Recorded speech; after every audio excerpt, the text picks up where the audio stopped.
posibilidad ng tagumpay o kabiguan, ng ligaya o lungkot. Kaya marapat lamang na tanggapin si Jesus bilang tagapagligtas at Panginoon. At matapos yun ay panariwain ang katapatan at paglapit sa Kanya bawat araw o day by day. Ang day by day ay naglalayong umalalay sa pang-araw-araw na pamumuhay. Narito po si Kuya Ed Lapis sa mensaheng pinamagatang Avoid Mistakes.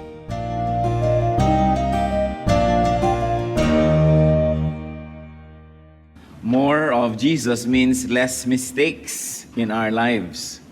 When there's more and more of the Spirit, when there's more and more of the Father in our lives, definitely there's going to be less and less mistakes. Mistakes can cause so much discomfort, pain, and loss. Kaya napakahalaga po sa mga Kristiyano na umiwas sa mga kamalian. Ang ating pong pag-aaral ngayon, sabi nga nila, an ounce of prevention is better than a pound of cure. Avoid mistakes.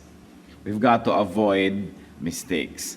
Heavenly Father, we continue to pray. We continue to ask you, Lord, to infill us. Empower us to understand, Lord, the mystery of your word. And give us the wisdom to apply such knowledge that you will give us now. Humihiling kami, Panginoon, ng simpleng mensahe magpapaalala sa amin kung sino kayo, sino kami, at kung anong dapat na gawin namin sa aming pang-araw-araw na buhay.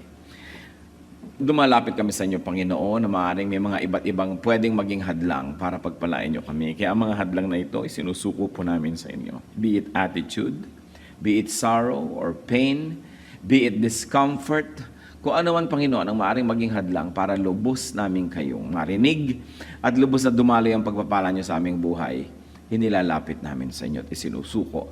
At kami na pasasakop ng lubos sa inyo, Lord. We ask you to take over this place. We enthrone you, O God. Be the King of our hearts, and in the name of Jesus, we reject, rebuke, and drive away any presence of evil. Evil men and evil spirits, we do not forbid. We forbid to hinder the work of the Spirit. Lord, we place ourselves under your protection. You are our God, you are our teacher, you are our Father. May you speak powerfully. Gamitin niyo po ang inyong lingkod na tungtungan ng inyong paa. Maitaas po namin kayo at ang inyong karunungan maging amin. Lord, do your will. Teach us. In Jesus' mighty name we pray. Avoid mistakes. Atin pong nakikita na napakaraming mga pagkakamali ang maaaring maganap pagka tayo ay hindi nakikinig ng lubos sa Panginoon. Sa history po, sa Bible, sa ating buhay, there is a very long parade of mistaken people. A very, very long parade of mistaken people. Kaya dapat na tayong matuto sa parada na ito. Unang-una na si Adam and Eve. Ano po ang kanilang unang mistake? Eating the forbidden fruit. Si Cain, killing Abel. Si Lot, living in Sodom, compromising with sinners. Si Rebecca, ano po ang kanyang mistake? Playing favorites. Si Moses, disobeying God. Hindi niya po sino-obey ang God. At siya po ay minsan ay hinampas niya ang bato. Kaya naman, ang sabi ng Panginoon, kausapin lang niya yung bato at lalabas ang tubig. Hinampas niya po ang bato at lumabas yung tubig. Pero ang Panginoon ay inalala yung hindi pagsunod na yon ni Moses. Gehazi, misrepresenting the prophet Elisha and deceiving his master. At ganoon din naman po si Saul. Saul, ang kanya pong mistake was being jealous sa sarili niyang warrior and general na si David. Siya po ay nabugho. Judas Iscariot, anong kanyang mistake? Betraying Jesus. Ananias and Sapphira, they stole. Their mistake was stealing from God, from the church, and lying to Peter, lying to God's apostle. Yan po ang mga parada ng maraming mga pagkakamali. Even our relatives, our friends, and ourselves. Kasali din tayo sa parada na yan. The heart of the matter is how to avoid joining the long parade or how to avoid mistakes. Siguro po marami tayong mga kalagayan ngayon na malungkot, painful, sorrowful because of a mistake. mistake natin, mistake ng mahal natin sa buhay, mistake ng mga may authority and influence over us. How do we avoid mistakes? First of all, know what is right. Know who is right. And of course, know what is right, and that is definitely God's Word. Kailangan kilala natin ang Panginoon. Kailangan kilala natin ang Kanyang salita at alam natin ang Kanyang turo. Matthew 22 verse 29, Jesus replied, "You are in error because you do not know the Scriptures or the power of God." Pagka hindi natin alam ang salita ng Diyos, ang tendency magkaroon tayo ng mga pagkakamali. Ang tendency ay gumawa tayo ng kabaligtaran ng itinuturo ng salita ng Diyos. Kaya ang sabi itong sumulat ng Psalm 119 verse 11, "I have hidden your word in my heart that I might not sin against you." So dalawa yung kanyang naiwasan sa pagtatago ng salita ng Diyos sa kanyang puso. Ibig sabihin ay sinasaulo niya, ina-apply niya sa kanyang buhay. Hindi lang sa hindi siya nagkakamali, hindi pa siya nagkakasala sa ating Panginoon. And it's important to know what is wrong.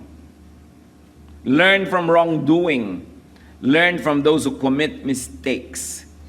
Hindi natin learn by wrongdoing, but we should learn from the wrongdoing of many people and even our own wrongdoing. Mahirap po kasi yung hindi clear kung ano ang tama at mali. At sa atin ngayon, maraming mga bagay na dating clear na mali, hindi naging clear ngayon. Yung dati na tinatawag na sinful lifestyle, tinatawag na kumisan ngayong alternative lifestyle. Yung mga dating very, very wrong ngayon to each his own ang policy ng mga tao. Ang ina-appeal ay human rights, mga kung ano-ano, kaya hindi na nagiging malinaw ngayon kung anong right and wrong. All the more that the people of God must know and speak of what is true. God does not change. If 1 million people said that a wrong thing is now right to do, it's still wrong if God said so. Kung wrong yon. Kaya sino po yung blessed na person? Yung makakaiwas sa maraming mga mistakes. Psalm 1:1, "Blessed is the man who does not walk in the counsel of the wicked, or stand in the way of sinners, or sit in the seat of mockers." Pagka umiiwas tayo sa mga makakasalanan at hindi tayo na-influensya ng kanyang buhay, there is blessedness. How to avoid the long parade? How to avoid mistakes? Think of what is right. You not only know what is right, but you think of what is right, and you think right. Always think of what is right. Philippians 4:8, "Whatever is true, whatever is noble, whatever is right, whatever is pure, whatever is lovely, whatever is admirable, if anything is excellent or praiseworthy, think about such things."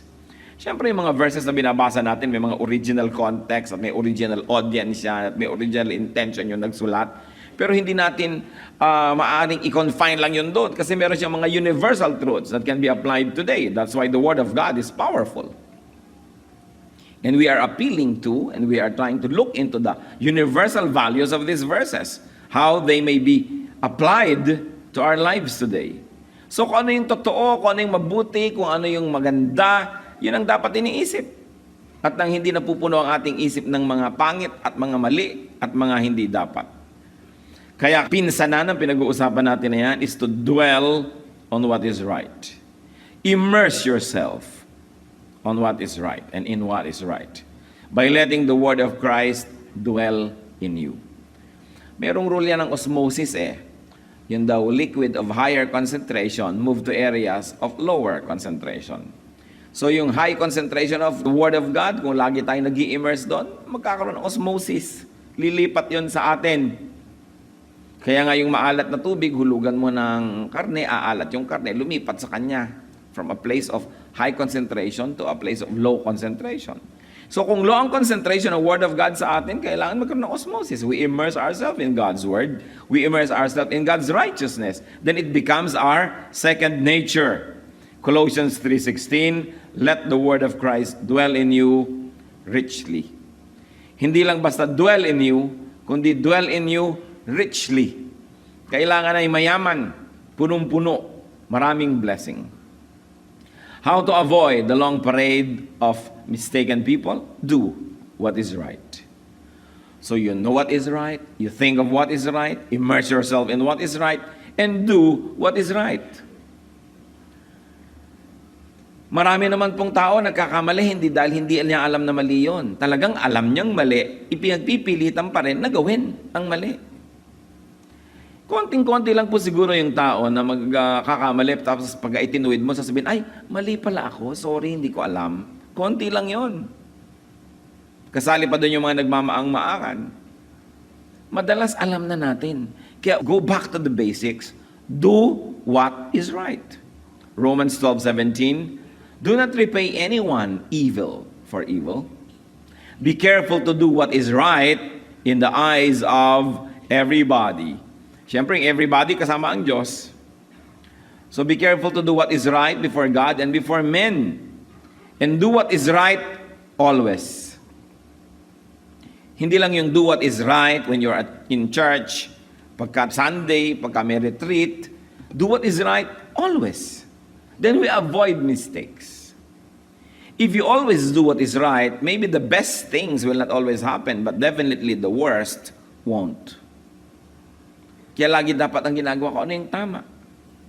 And then stay on and keep to what is right. Keep to what is right. Kung minsan yung iba hirap na hirap, nag-agonize, magde-decide right or wrong. Dapat hindi na tayo nagkahihirapan. Yung right ang gawin, maging automatic, maging second nature to us. And then matapos mahirapan mag-decide to do what is right, to be in the right place, sandali-sandali lang, aalis na sa right position, pupunta sa wrong position. That's why we have to keep to what is right. Proverbs 2:20. Thus you will walk in the ways of good men and keep to the paths of the righteous. Keep to the paths of the righteous. Kung nakikita po natin halimbawa yung landas ng righteous, yung landas ng hindi righteous, dapat doon na lang tayo lagi. Wala naman po akong bagong sinasabi sa inyo. Alam nyo to eh. Alam natin tong lahat. Kaya lang ginagawa ba natin to do what is right and to keep to what is right? Kaya yung wisdom, ang sabi niya sa Proverbs 23:26, my son, give me your heart and let your eyes keep to my ways. Gumagawa na tayo ng tama, huwag na natin kakalimutan at tatalikuran yung tama, stay there. Bakit ba umaalis kuminsan yung mga tao sa tamang path? Kasi parang mas attractive yung wrong path. Parang mas maraming promises, mas maraming comfort, mas maraming fruits. But it's a lie. Parang yun ang sinabi na masarap kasama si Satan kasi ibe-bless ka niya. He has no capacity to bless because Satan, as referred to by the Lord, is a thief. And the Lord says the thief comes only to steal, kill, and destroy. Wala tayong mabuting mapapala sa paglakad sa mga landas na mali. Kahit merong initial na parang fruit na maganda. Para rin yung mga nawa 1, 2, 3 na mga ano-ano mga scam.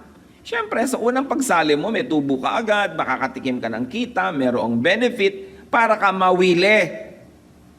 At pag willing-wili ka na, pati kaluluwa mo, i-invest mo na, ilalagay mo na lahat. Pati gintong ngipin ng lola mo, ilalagay mo na doon. Doon ngayon, lalabas yung pagkaka 1, 2, 3. Alam niyo yung 1, 2, 3, run. 1, 2, 3, takbo, tinakbuhan ka na. Siyempre, may benefit sa umpisa. Meron agad yan na attractiveness. Kaya nga, dapat maingat tayo pag yung benefit na papalagay sa una. Pagka ang trato agad sa'yo, ang ganda-ganda, wala pa kayong pinagsamahan, bigay na ng bigay sa'yo ng mangga, ng langka. Bakit? Parang sinabi na ni Balagtas, pag ang isinalubong sa iyong pagdating ay maamong mukhat may pakitang giliw. Ano daw ang kasunod nun? Ihanda ang iyong gagamitin pagkat ya'y kaaway na lihim. Pag sobrang friendly, no? Yung mga kumari nyo, kung sobrang friendly, naku, magduda-duda kayo. Baka nagkikita sila ni Mister. Aba yung mga kumaring sobrang mahilig magregalo sa kanilang kumare, mag-isip-isip kayo. Baka may guilt complex kaya regalo ng regalo. No? Gustong anakin lahat ng inyong anak, puntahan kayo lagi, ipagkudkud kayo ng nyog, igawa kayo ng palitaw. Laging nasa bahay nyo, mag-isip-isip kayo din. Sabi ni Balagtas, pag ang isinalubong sa iyong pagdating ay maamong mukhat may pakitang giliw, ay dapat huwag mong ilapat ang loob mo agad. So ganun din po yung mga deception ni Satan. Laging may benefit, may friendliness, mayroong mga kung ano-anong mga niceness. Pero isipin mo, ito ba talaga yun? Kaya attractive yung wrong way eh. Merong instant benefit. Yun ay enjoy now, pay later. But many honest endeavors, work hard now, have difficulty now, yung premyo sa may dulo. At maraming tao naiinip, ayaw nila nun. Ang gusto nila yung enjoy now. Never mind, let the devil take tomorrow, but tonight I need a friend. May makasama lang sa pangungulila, kahit pumunta na sa impyerno bukas, di bale. Kaya dapat maingat. It is important to stick to what is right, to keep to what is right, no matter what. Hindi tayo nag-i-stick to what is right only when it is convenient, only when people are watching, or only when it is beneficial. Remember this, church. Listen well. It is always beneficial to be right. It may not always be apparent, it may not always be instantly visible, but it is always beneficial to be on God's side. Never take the side of the devil for an instant gratification dahil mahal ang bayad. Do not go to what is wrong. Proverbs 4:14-15. Do not set foot on the path of the wicked or walk in the way of evil men. Avoid it. Do not travel on it. Turn from it and go on your way. Huwag na huwag. Papunta yan sa kapahamakan. And then how else do we avoid mistakes? Teach, share, spread what is right. It is important to teach what is right. May alam tayong tama, ituro natin sa ating mga anak. May alam tayong tama, ituro natin sa ating asawa, sa ating mga kapatid, sa ating mga kaibigan, ating kapitbahay. 2 Timothy chapter 2 verse 2. And the things you have heard me say in the presence of many witnesses, entrust to reliable men who will also be qualified to teach others. Here, Paul teaches Timothy. And Paul says to Timothy, what I taught you, you teach to reliable people who can teach others also. 4 generations of teachers and learners. Para yung truth dumami, mag-multiply at mas maraming tao nabubuhay sa katotohanan. Why? Because teaching reinforces, spreads, and strengthens what is right. Truth will always be truth. Truth will always be strong. But of course, truth is all the more made stronger by multiplication. Dumadami yung nakakaalam, dumadami yung naniniwala. Yun ang nagiging norm. So that when you live truthfully, and when you live righteously, hindi ikaw yung exception, but ikaw yung rule. Hindi ikaw yung weird, hindi ikaw yung kakaiba, hindi ikaw yung freak, kundi yun yung norm. Dumadali sa'yo na maging mabuti kung marami kang kapwa mabuti. Kaya dapat nagtuturo tayo ng kabutihan at tama. Minsan, nanonood ako ng pelikulang Rizal. Okay, the movie Rizal. And then may mga flashback, may mga devices na naaalala mo yung mga eksena sa Noli Me Tangere. Tapos yung mga Filipino, sobrang inaapi ng mga pare, sobrang nilang pinahihirapan, hinuhut-hutan, kinakawawa. Tapos sunod-sunuran pa rin. At naisip ko, nangyari yon, naging pwedeng api-apihin ng mga pare yung mga Pilipino, naging pwede nilang kawakawawain, kasi tinuruan nila eh. Nag-mission sila. Na-convert nila yung mga tao, nabihag nila ang utak, kaya ngayon, kayang-kaya nilang ganunin. Kung babaliktarin po natin yan, na kayo ay magko-convert ng mga tao to righteousness, magko-convert tayo to biblical Christianity, magko-convert tayo to real spirituality, what will happen? These people will also be very helpful to us. Kasi siyempre yung tinuturuan mo, pag pareho na kayo ng paniniwala, nagiging magkakampi kayo. At pag magkakampi na kayo, nagiging kaibigan mo pa siya. Pero pag hindi mo siya tinuruan at magkaiba kayo ng paniniwala, magkaaway kayo. Yung lakas niya, gagamitin niya laban sa'yo. Samantalang kung siya ay kapanalig mo na, yung lakas niya ay gagamitin niya para sa'yo at para sa inyong pananalig. Kaya napakahalaga na magturo po tayo ng katotohanan. Kasi yung mga taong hindi nabubuhay sa katotohanan ay kalaban ng katotohanan, therefore kalaban natin. Pero oras na sila ay nasa katotohanan na, nagiging natin silang kakampi, hindi lang sa nababawasan na nagpapahirap sa atin, nadadagdagan pa yung katuwang natin. Kaya mahalagang magturo. Naranasan nyo na ba yan sa pamilya? Kung minsan may nagpe-persecute sa inyong kamag-anak dahil naging Christian kayo? Pagkatapos nung naging kapwa-Christian nyo na, hindi na lang siya nagpe-persecute. Kasama nyo pa, katuwang nyo pa. Kaya mahalaga ang nagtuturo. Ang mga churches na magsusurvive, ang mga churches na dadami, lalago, titibay, yung mga churches na nagtuturo. It's a battle for hearts and minds. At hindi dapat tayo mag-blush, hindi tayo dapat mahiya, hindi tayo dapat mag-apologize for teaching because the other choice is Satan. The other teacher is Satan. Kaya dapat talagang masigasig tayo. By teaching what is right, we neutralize the enemies. Teaching neutralizes enemies. Teaching wins allies. Teaching creates a climate of correctness wherein the righteousness that we teach becomes the norm, and teaching strengthens ourselves. Kuminsan, nanghihina ka na sa pananampalataya, naghihina ka na sa paggawa ng tama. Pero sinong nagpapalakas sa'yo, nagbibigay ng encouragement, nagsusupport sa'yo? Yung tao na naturuan mo lang noon, ngayon siya ang strong. Kaya naging weak ka, siya ang tumutulong sa'yo. Panapanahon lang naman yan eh. May panahon ako minsan medyo weak ka, pero yung tinuruan mo, naging strong siya, siya ngayon na magdadala at tutulong sa'yo. Eh kung wala kang naturuan, ikaw ay naging weak, eh di wala na magsusupport sa'yo, lulugmo ka na talaga. Kaya tayo mga Christians, dapat para tayong mga mikrobyo. Nagpaparami, naghahawa ng kabutihan, ng tama, ng katuruan. Kaya ang tanong sa sarili, at gusto kong tanongin niyo ang sarili niyo ngayon mismo, marami na ba ako naihawa? Gaano karami ng tao ang nadala ko kay Kristo?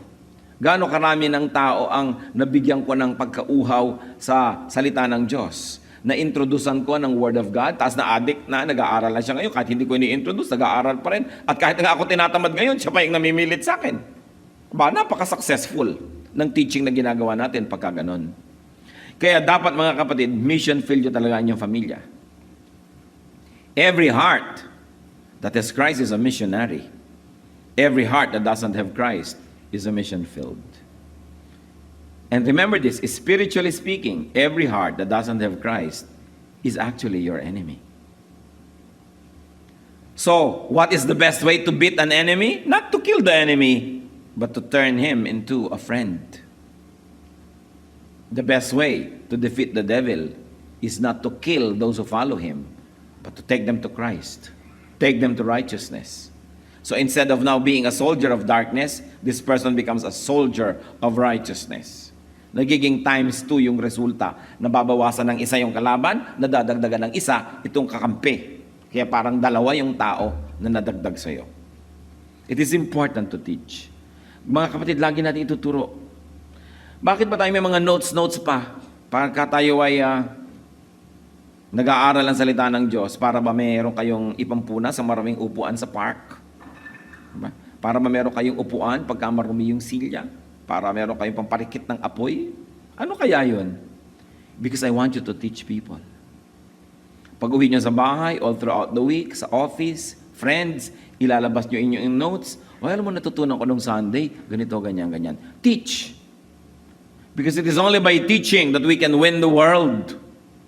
Kailangan maintindihan ng isip ng mga tao kung sino at kung ano si Kristo. Another way to avoid errors is to seek who is right and who is righteous. It is very important to surround yourself with the correct people, people who live by what is right. Kung kayo man po ay nakikisalamuha sa mga tao ang kamalian ng panuntunan nila sa buhay, kung tayo man ay nakikisama sa mga taong mali-mali ang patakaran sa buhay, make sure that it is done in a missionary perspective. That we are dealing with people who are in the wrong to take them to what is right, not to join them in their errors. 1 Corinthians 15:33, do not be misled. Bad company corrupts good character. Kaya nga yung mga magulang na naligaw ng landas sa mga anak, sino sinisisi? Hindi naman yung anak lagi. Laging yung kaibigan ng anak. Eh kasi kaibigan niya ganito, kasi bad influence yung girlfriend, kasi bad influence. Lagi. Totoo, merong bad influence. Kaya dapat hindi tayo nakikisama sa mga bad influence. Paano nyo ba nalalaman ang isang tao bad influence? Yung pagkasama nyo siya, pag narinig nyo siya, pag pinakinggan nyo siya, biglang nalalayo kayo sa mabuti, nalalayo tayo sa kabutihan. Nagiging tayo magagalitin, nagkakaroon tayo ng mga bisyo, nababawasan yung konsyensya natin sa pag-iwas sa mali. Yan na yung mga bad influence. Pinapabreak sa'yo ang mga rules, pinagsisinungaling ka, sinisira yung godliness in you, ginagawa kang selfish, proud. Yan ang mga bad influence. And sabi, do not be misled. Bad company corrupts good character. And finally, what else can we do to avoid joining the long parade of mistaken people? Review, remember, refresh yourself on what is right. Laging nire-review yan. Mini-memorize, pinapaalalahanan ng sarili, nagpapaalala sa sarili. Nakikinig tayo sa Christian and very positive music. We expose ourselves to righteous messages. We choose our company. We do things with the right people so that we're always refreshed. We read the Word of God. Minememorya, sinasa ulo lagi, ina-apply. 2 Peter 1:13, I think it is right to refresh your memory. Meron naman siyang ibang gustong i-refresh dito sa point na ito. Pero tama pa rin, to refresh our memory. Mistakes can be avoided by knowing what is right. By doing, by keeping to, and by promoting what is right. Brothers, sisters, avoid mistakes. Avoid sorrow. Avoid pain. What mistakes could you be committing consciously? Baka naman meron tayong mga ginagawa na alam na nating mali, ginagawa pa natin. We are without excuse. Alam mong mali, ginagawa mo pa rin, walang excuse yan. What should we do? We should stop. If you're aware that you're doing something wrong, stop. Change your path. Change your direction. Immediately. And you will change your destiny. And definitely you will change your life. Life is not decades. Life is not years or months. Life is days, minutes, hours. Yung maliliit na mga bagay na ginagawa natin, yun ang nagkakadugtong-dugtong, yun ang nabubuo na mahabang buhay. Pero wala naman talaga nung haba, yan yung mga dugtong-dugtong na mga maliliit na moments. So yung maliliit na moments natin ang mahalaga. Know what is right and never make a left or a right turn. Stick to what is right. Joshua 1:7-8. Be careful to obey all the law my servant Moses gave you. Do not turn from it to the right or to the left, that you may be successful wherever you go. Do not let this book of the law depart from your mouth. Meditate on it day and night, so that you may be careful to do everything written in it. Then you will be prosperous and successful. Sa palagay niyo po ba, aksidente na pinag-uusapan natin itong bagay na ito? I don't think so. We always pray to the Lord, Lord, this is your church. These are your people. You are our God. So you be the speaker. Teach us what to discuss. Give us the verses so that your word may be applied to our lives. And then make your word important and relevant to each and every listener. You are here today. I am here today. God is here today because we have an appointment with the truth. And that appointment is telling us, avoid mistakes. Be conscious of your mistakes. If you are living in a lie, stop and live by the truth. If you are deceiving people, small or big ways, stop, because God is truth and deception is of the devil. If you are destroying people, stop, because God nurtures, Satan destroys. Yan po ang mensahe sa bawat isa sa atin. Remember, when you have to decide, huwag na kayo maging sophisticated. Be simplistic. Just do what is right. Huwag na tayo nagtatalo-talo, ano ba yung gagawin ko? Ano ba yung gagawin ko? Alin ang dapat? Just do what is right. Hindi naman nakakalito what is right and what is wrong. Just do what is right. 2 Corinthians 8:21, for we are taking pains to do what is right. Not only in the eyes of the Lord, but also, church, in the eyes of men. Sabi dito, kami nagsisikap, magpapakahirap na gawin kung anong tama. Hindi lang sa paningin ng Diyos, kundi sa paningin din ng tao. In other words, do not only be righteous, we must also look righteous. Hindi sapat na tama ang ginagawa mo, dapat mukha ring tama. Hindi sapat na wala kang maling ginagawa, dapat mukha ring wala.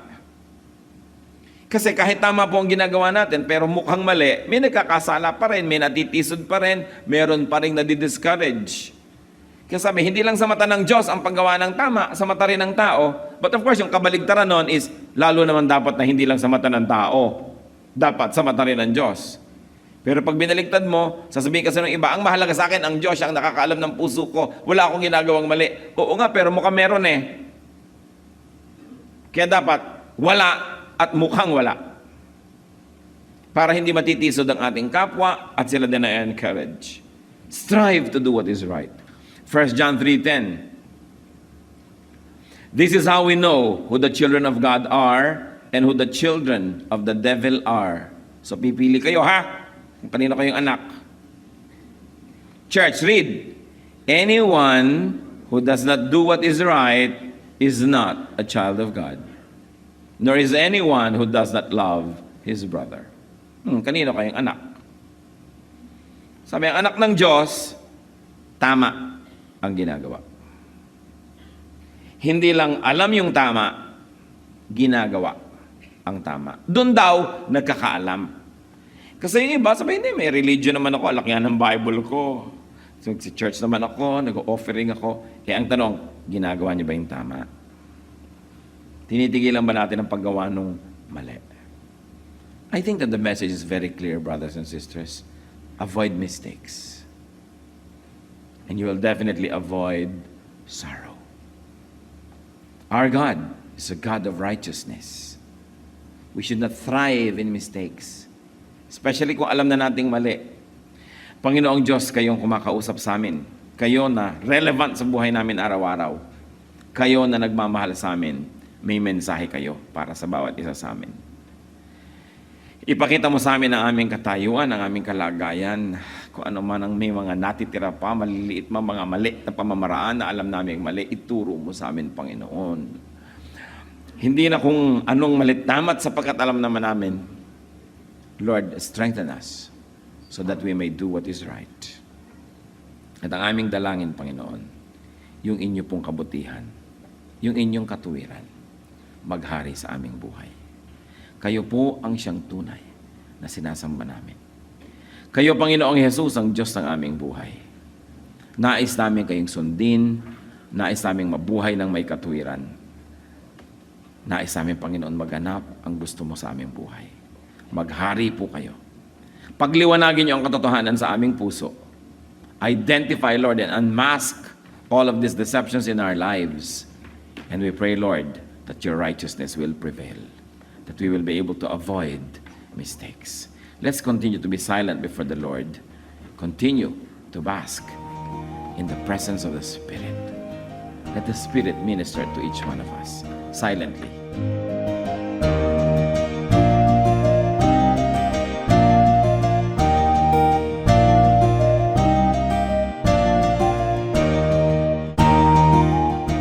Ang katatapos pong mensahe ni Kuya Ed Lapiz ay pinamagatang Avoid Mistakes.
kapayapaan sa gitna man ng kapighatian, pagkat siya ang kasama, ako'y di mangangamba. Purihin ka, O Diyos, kataas-taasan, purihin ka, Jesus, magpakailanman. Siya ang Alpha at Omega, makapangyarihan. Diyos na di buhay, ang Diyos na di buhay, ang Diyos natin ay buhay, magpakailanpaman. Ang Diyos na di buhay, ang Diyos na di buhay, ang Diyos natin ay buhay, magpakailanpaman. Ang Diyos natin ay buhay, ang Diyos natin ay buhay, ang Diyos natin ay buhay, magpakailanpaman. Ang Diyos natin ay buhay, ang Diyos natin ay buhay, ang Diyos natin ay buhay, magpakailanpaman. Ang Diyos natin buhay, siya ay buhay. Ang Diyos natin buhay, ang Diyos natin ay buhay, magpakailanpaman. Ang Diyos natin buhay, ang Diyos natin buhay, ang Diyos natin ay buhay, magpakailanpaman.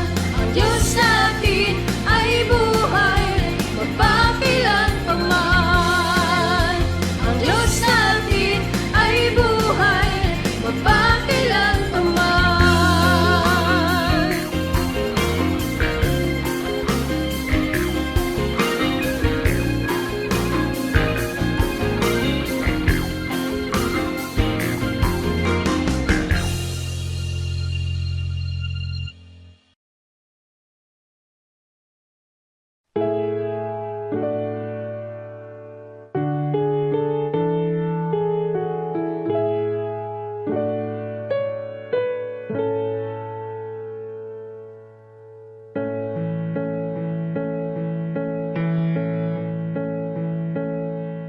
Kung aking marinig, banayad mong tinig, paligid may dilim, sa pag-asa'y hitik.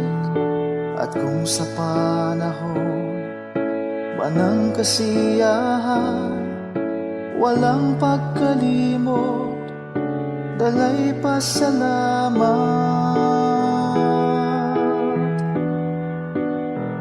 Alay ko ay papuri, damhin mo pagsamba, ang pag-ibig mo sa'kin walang hanggan.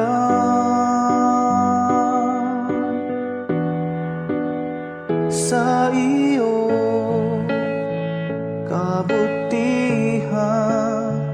buhay ay nakamtan. Pupurihin ka magpakailan pa man, aking Diyos.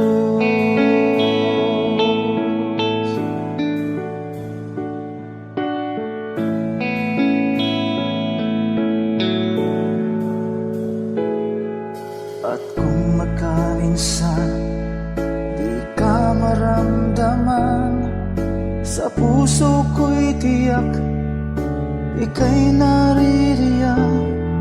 Kahit sa dulo man itong aking buhay, ika'y aking lakas, hindi mangangamba.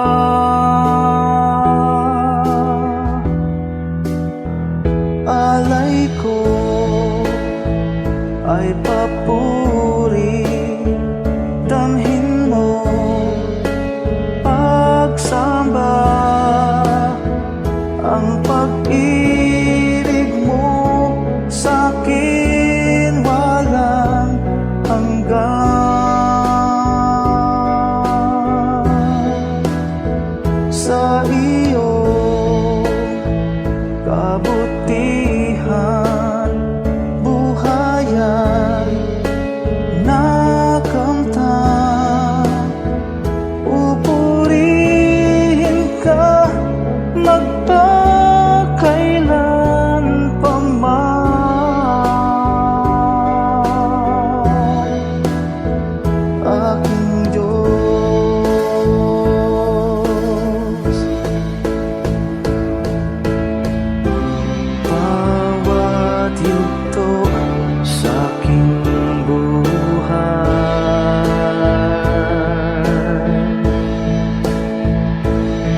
ang pag-ibig mo sa'kin walang hanggan.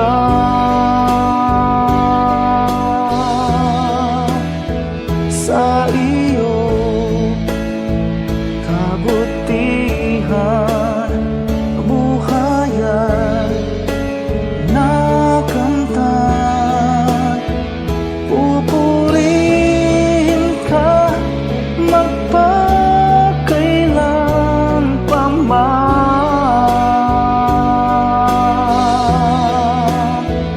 Alay ko ay papuri, damhin mo pagsamba. Ang pag-ibig mo sa'kin walang hanggan.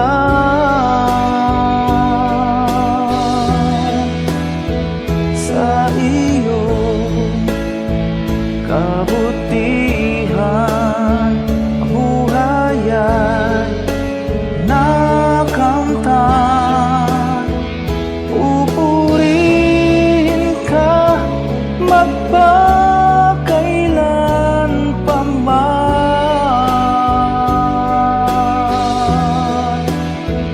Aking Diyos,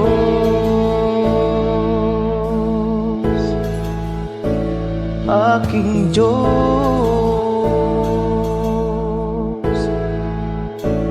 aking Diyos.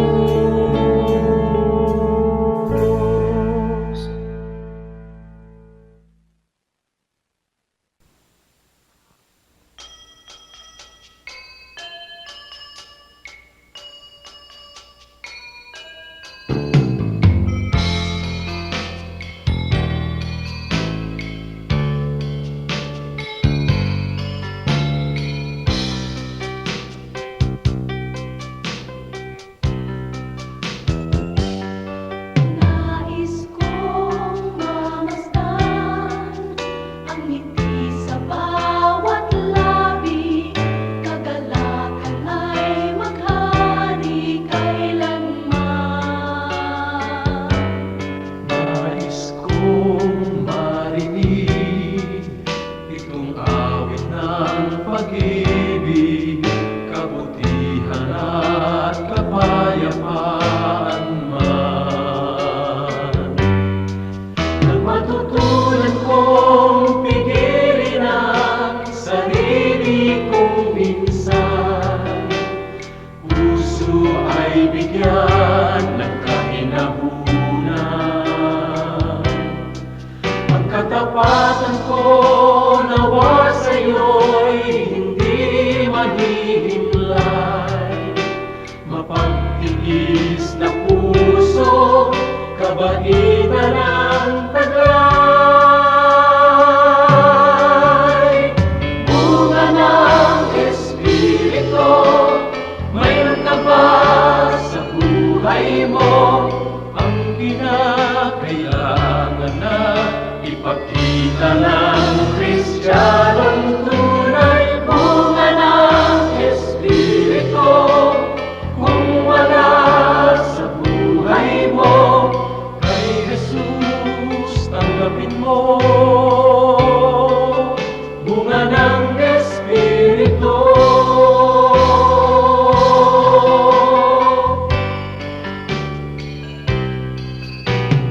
kay Jesus tanggapin mo. Bunga ng Espiritu.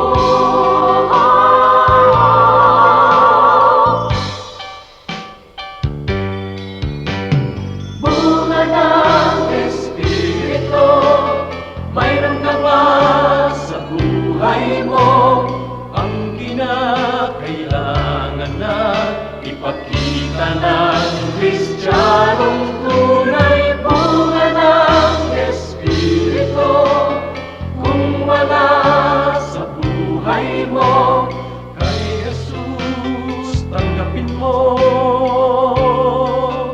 Bunga ng Espiritu.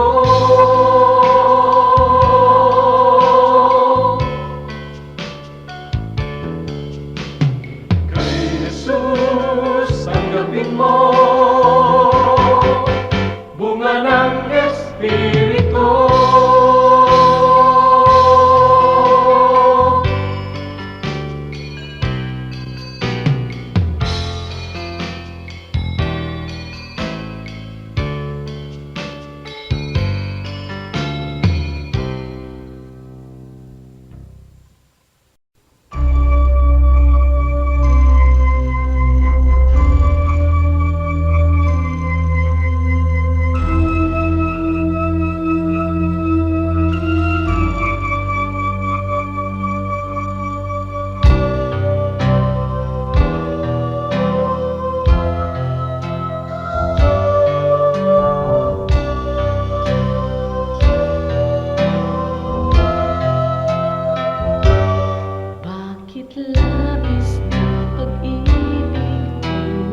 hindi mamamatay. Mayroon akong pag-ibig, ito ay panghabang buhay. Labis-labis na pag-ibig ang sa'yo'y naghihintay. Pag sa puso'y tanggapin mo si Jesus na siyang buhay. Noon ang Diyos sa puso'y isang katang isip lamang. Ngunit ngayon siya ay katotohanan. Mayroon akong pag-ibig dito sa puso ko. Mayroon akong pag-ibig, nais kong ibahagi lagi sa inyo. Mayroon akong pag-ibig na hindi mamamatay. Mayroon akong pag-ibig, ito ay panghabang buhay. Mayroon akong pag-ibig, ito ay panghabang buhay. Mayroon akong pag-ibig, ito ay panghabang buhay.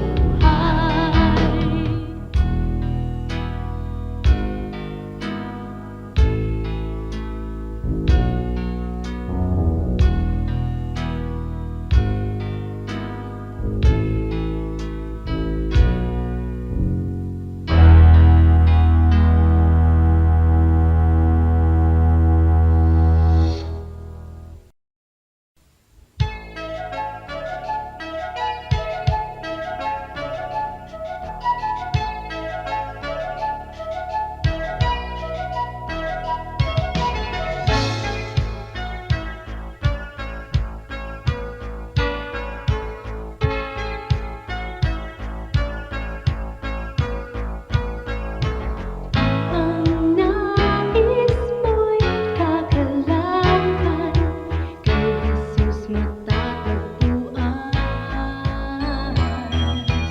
Kagalakang di magmamaliw, ngayon at magpakailanman. Kahit sa kabila man ang iyong pagdurusa, kung siya ang kasama ay kayang magsaya.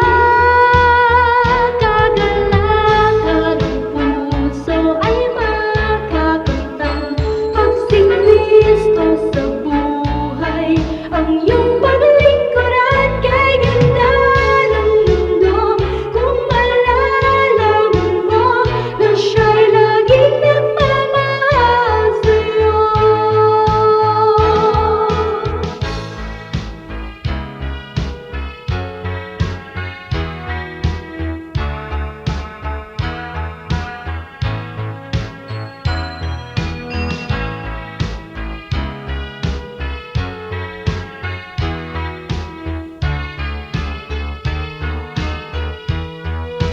Kahit sa kabila man ang iyong pagdurusa, kung siya ang kasama ay kayang magsaya. Kagalakan ang puso ay makakamtan pag si Kristo sa buhay. Ang iyong paglingkuran kay ganda ng mundo, kung malalaman mo na siya'y laging naghihintay sa'yo. Kay ganda ng mundo, kung malalaman mo na siya'y laging nagmamahal sa'yo.